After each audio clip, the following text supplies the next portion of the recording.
अजीज़ तलबा अस्सलाम वालेकुम। आज फिर दिलचस्प सबक के साथ मैं हूं अरसलान ज़फ़र अवान। आज का हमारा सबक रियाजी से मुताल्लिक है। ये वो अल्फाज हैं जो अक्सर तालिब इल्म गलत अदा करते हैं। देखें, आपके सामने कुछ अल्फाज लिखे हुए हैं 45, 51, 81, 91।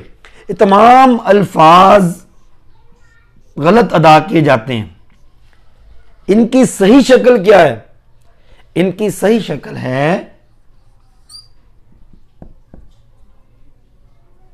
45, 45 नहीं 45,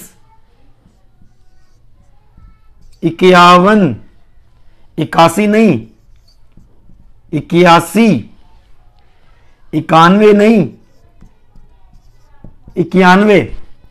अजीज तलबा, ये सही शक्ल है जबकि ये गलत हैं। लिहाजा कोशिश करें कि अब अगली दफ़ा आप सही अल्फाज अदा करें। इसके अलावा एक और चीज़, ये दो अल्फाज देखें 79, 89। इसमें बहुत से तालिब इल्म परेशानी का शिकार रहते हैं। देखिए जी, ये लफ्ज़ है 79, 79।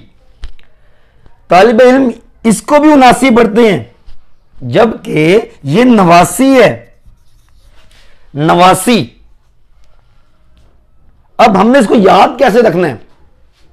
याद करने का आपको एक तरीका बताता हूं कि ये 89 हमने याद कैसे करना है। 89 को 89 कहते हैं, तो याद कैसे किया जाए। अजीज तलबा, एक पहेली नुमा आपको एक किस्सा सुनाता हूं। एक दफा एक शख्स रास्ते में कहीं जा रहा था। उसने एक हाथ में मुर्गी पकड़ी हुई थी और दूसरे हाथ में एक छोटी बच्ची का हाथ पकड़ा हुआ था। वो कहीं जा रहा था तो रास्ते में एक शख्स ने उससे 3 सवाल पूछे। पहला सवाल उससे ये पूछा कि ये मुर्गी तुम्हारे हाथ में है, ये कितने की है?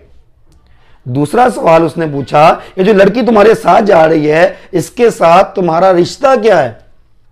तीसरा सवाल उसने ये पूछा कि तुम्हारी उम्र कितनी है? इन 3 सवालों के उस शख्स ने एक ही जवाब दिया, वो था 89। यानी मुर्गी कितने की? 89 रुपयों की। और लड़की के साथ रिश्ता क्या? उसकी 89 है। उस शख्स की उम्र कितनी है? 89 साल। उम्मीद करता हूं ये मिसाल आपको समझ आ गई होगी। लिहाजा तालिब इल्मों से गुजारिश है कि अपनी इस्लाह कीजिए और जो आपको सिखाया है उस पर अमल भी किया करें। दुआओं में याद रखिएगा। अपना ख्याल रखिएगा।